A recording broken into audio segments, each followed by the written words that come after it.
Hello friends, welcome to rice channel. இன்றைக்கி வீடியோவில் நம்ம என்ன பார்க்க போகிறோம்னா, பொன்னி சீரியலோட இன்றைக்கி ப்ரோமோ தான் பார்க்க போகிறோம். நம்ம சேனலுக்கு யாராவது புதுசாக வந்திருந்தீங்கன்னா மறக்காமல் சப்ஸ்கிரைப் பண்ணிக்கோங்க. இன்றைக்கி ப்ரோமோவில் என்ன காமிச்சிருக்காங்கன்னா, சக்தியோட அவங்க அப்பா என்ன கேட்டுட்டு இருக்காங்கன்னா, நான் ஸ்ட்ரெயிட்டாகவே வந்து கேட்குறா சக்தி அப்படிங்கிற மாதிரி சொல்லிட்டு என்ன கேட்குறாங்கன்னா, நீ எப்போ தான் வந்து குழந்தை பெற்றுக்கலாம் அந்த ஐடியாவில் இருக்கிற அப்படிங்கிற மாதிரி சொல்லிட்டு நீயும் பொண்ணி என்ன தான் நினச்சிட்டு இருக்கிறீங்க அப்படிங்கிற மாதிரி சொல்லி கேட்டுட்டு இருக்காங்க. அதுக்கு சக்தி என்ன சொல்கிறாருன்னா, அப்பா நம்ம எங்களுக்கு எப்படி கல்யாணம் ஆயிடுச்சுன்னு தெரியும்ல, தெரிஞ்சு வந்து இப்படி கேட்குறீங்க அப்படிங்கிற மாதிரி அதை பற்றி நாங்கள் யோசிச்சதே கிடையாது அப்படிங்கின்னு சொன்னோன்னே அவங்க அண்ணன் அவங்க அப்பா எல்லாருமே வந்து ஷாக்காயிட்டாங்க. அது மட்டும் இல்லாமல் இதை பற்றி நாங்கள் டிஸ்கஸ் பண்ணதே கிடையாது, அது மட்டும் இல்லாமல் மற்ற ஹஸ்பண்ட் ஒய்ஃப் மாதிரி வந்து நாங்கள் கிடையாது அப்படிங்கிற மாதிரி சொல்லிட்டு இவர் சொன்னோன்னே அவங்க அப்பா என்ன கேட்குறாரு அப்படின்னா, எப்போ தாண்டா மற்ற ஹஸ்பண்ட் ஒய்ஃப் மாதிரி நீங்கள் வாழுவீங்க அப்படிங்கிற மாதிரி சொல்லிட்டு கேட்டுட்டு இவங்ககிட்ட ரொம்ப கேட்டுக்கிட்டு இருக்காரு.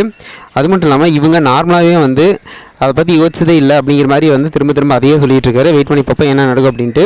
எங்களுக்கு நாங்கள் எதிர்பார்க்குறதே வந்து அந்த குழந்தைங்க மட்டும் தாண்டா, ஏன்டா அதை புரிஞ்சிக்க மாட்டேங்கிறேன் அப்படிங்கிற மாதிரி சொல்லிட்டு அவங்க அப்பா கேட்டுட்டு இருக்காரு. வெயிட் பண்ணி பார்ப்போம் என்ன நடக்கும் அப்படின்ட்டு. இது போல வீடியோனா மறக்காமல் சப்ஸ்கிரைப் பண்ணி ஃப்ரெண்ட்ஸ். நம்மளுடைய பிடிச்சிருந்தா லைக் பண்ணி கமெண்ட் பண்ணி ஷேர் பண்ணுங்கள். தேங்க்யூ.